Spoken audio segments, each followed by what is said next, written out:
High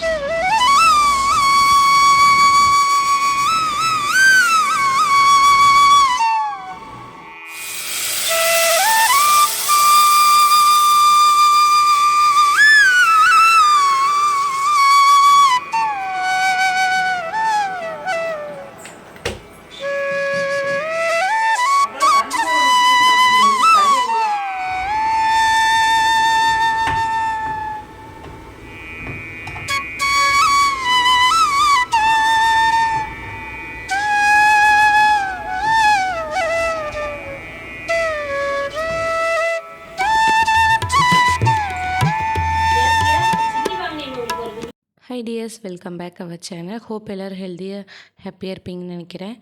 இன்றைக்கி டே கொஞ்சம் நல்லா தான் போச்சு. கொஞ்சம் இன்ட்ரெஸ்டிங்காகவும் இருக்கும். வீடியோ ஸ்கிப் பண்ணாமல் பாருங்கள். நானும் சந்திரனும் கம்மங்கூழெல்லாம் கொண்டு வந்துட்டு இருந்தாங்க. எங்கள் வீட்டில் ஃப்ரிட்ஜில் இங்காட்டி செஞ்சு ஸ்டோர் பண்ணி வைக்க முடியாது, கெட்டு போயிடும் அப்படின்னு சொல்லிட்டு ஒரு அக்கா கொண்டு வந்து விற்றுட்ருக்குறாங்க. சரி நம்மளும் வாங்கி ட்ரை பண்ணி பார்ப்போமே அப்படின்னு சொல்லி ஒரு அன்றைக்கி தான் ஃபஸ்ட் டைம் வாங்கினா. அதுக்கப்புறம் நல்லா தான் இருக்குதுன்னு சொல்லி இப்போ ஒரு 2-3 டேஸாக அதை தான் குடிச்சிட்ருக்கோம் மார்னிங் பிரேக்ஃபாஸ்ட்டாக.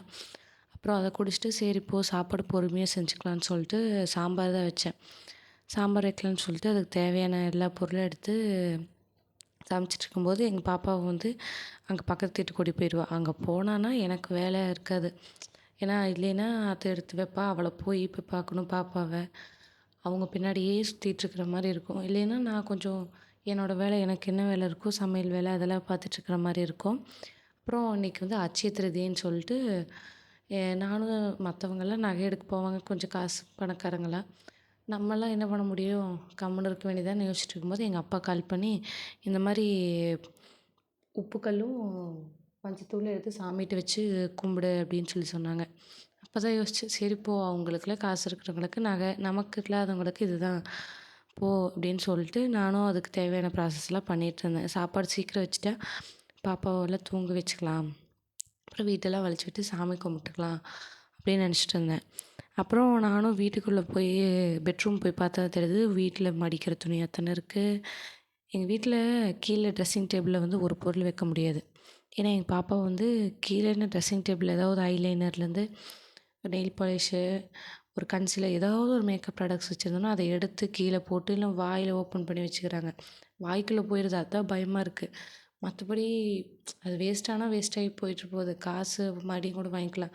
வாய்க்குள்ளே போயிடுச்சுன்னா என்ன பண்ணுறதுன்ட்டு தான் பயந்து பயந்து கொண்டு போய் ஒவ்வொரு பொருளாக ஸ்லேப்பில் வச்சுக்கிறது, அங்கே கொண்டு போய் டிவியில் வைக்கிறது, சாமிகிட்ட வைக்கிறதுன்னு அப்படியே மாற்றி மாற்றி கொண்டு வந்து வச்சிட்ருக்குறோம். அப்புறம் சரின்னு சொல்லிட்டு ஏர் கூலர் தான் க்ளீன் பண்ணலான்னு எடுத்தேன். அது க்ளீன் பண்ணி ஒரு 4 to 5 மந்த் இருக்கும். நீங்களே எத்தனை மாதத்துக்கு ஒருக்கா க்ளீன் பண்ணுவீங்கன்னு சொல்லி மறக்காமல் கமெண்டில் சொல்லுங்கள். நானும் க்ளீன் பண்ணலான்னு மேலே இருக்கிறதெல்லாம் எடுத்து ப்ரெஷ்ஷை வச்சு க்ளீன் பண்ணுறேன். அது உப்பு தண்ணி தான், போர் தண்ணி தான் ஏர் கூலர் ஊற்றுறங்காட்டி அது என்ன உப்பு காரி ஆகி போயிடுது எல்லாமே. அப்புறம் ஒரு வழியாக நானும் சரி அதெல்லாம் எவ்வளோ க்ளீன் பண்ண முடியுமோ அவ்வளோதான் க்ளீன் பண்ணி எடுத்து வெயிலில் காய வச்சிட்டேன். அப்புறம் சரின்னு சொல்லிட்டு அந்த உள்ளெல்லாம் அன்றைக்கி எங்கள் சந்திரன் எடுத்து க்ளீன் பண்ணாங்க, இதை ஓப்பன் பண்ணி உள்ளே இருக்கிறத. நாம்ளும் சரி ட்ரை பண்ணி பார்ப்போம் அப்படின்னு சொல்லிட்டு நானும், அவங்க எலக்ட்ரீஷியன் தான், அவங்க புது எல்லா வகையான டெஸ்டரும் வச்சுருந்தாங்க. டெஸ்டரு எல்லாம் சின்னது பெருசுன்னு அதையெல்லாம் போட்டு வச்சு பார்த்தா என்னால் முடியல. சரி அவங்களே பண்ணிட்டோம், நம்மளால் முடியலன்னு சொல்லிட்டு நானும் விட்டுட்டேன். சரி நம்ம க்ளீனிங்காவது பண்ணுவோமே அப்படின்னு சொல்லிட்டு தான் அதை அப்படியே எடுத்து அவ்வளோ டஸ்ட் இருந்துச்சு. ஆனால் அந்த உள்ளே இருக்கிறதெல்லாம் அவ்வளோவா க்ளீன் பண்ண முடியல. நம்மளுக்கு எவ்வளோ இது பண்ண முடியுமோ அதைத்தான் அந்த மேலாப்பில் இருக்கிறத மட்டும் தான் க்ளீன் பண்ணேன். அதுக்கு என்ன பண்ணுறதுன்னு தெரியல. அப்புறம் எல்லாம் உப்பாகி போயிடுது. அவங்க எனக்கு ஓப்பன் பண்ணி கொடுத்துட்டு போனாங்க மதியானம் சாப்பிட்டு வந்தபோது. பார்த்தா உள்ளே ஃபுல்லாகவுமே எல்லாம் உப்பு கரையாகி போயிடுது. அவ்வளோ உப்பு. அது என்ன கல்லு கல்லாக இந்த ட்ரைன் பிளக்குன்னு ஒன்று வந்துருக்கு மாட்டா, அதெல்லாம் எடுத்தங்காட்டி அதில் கொஞ்சம் கொஞ்சமாக வந்துட்டு இருந்துச்சு.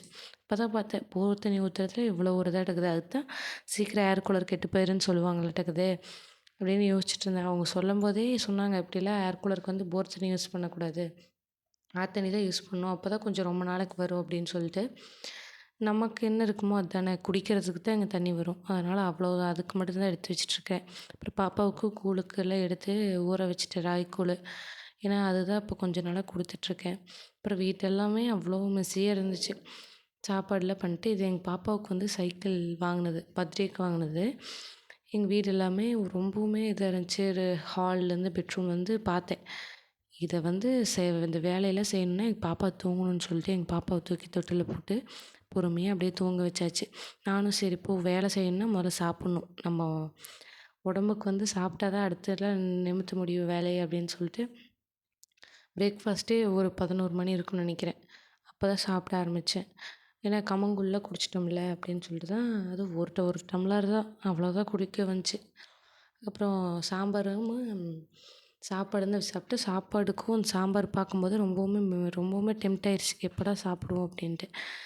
ஆனால் சாம்பார் சாப்பிடும்போது ஒன்று மட்டும் சேர்த்திக்கலைன்னா அந்த சாம்பாருக்கே பண்ணுற ஒரு துரோகமாக இருக்கும். என்னதான்னு பார்க்குறீங்க, அதான் நெய். அதான் அந்த மாட்டு நெய். எங்கள் மம்மி வந்து அம்மா வந்து ஒரு கம்பெனிக்கு போகிறாங்க. அவங்க வந்து அவங்களோட ஃப்ரெண்டு வந்து என்னமோ இது வச்சுருப்பாங்க போல், மாடு. அதில் எருமை நெய்யும் விற்பாங்க, மாட்டு நெய்யும் விற்கிறாங்களாட்டுக்குது.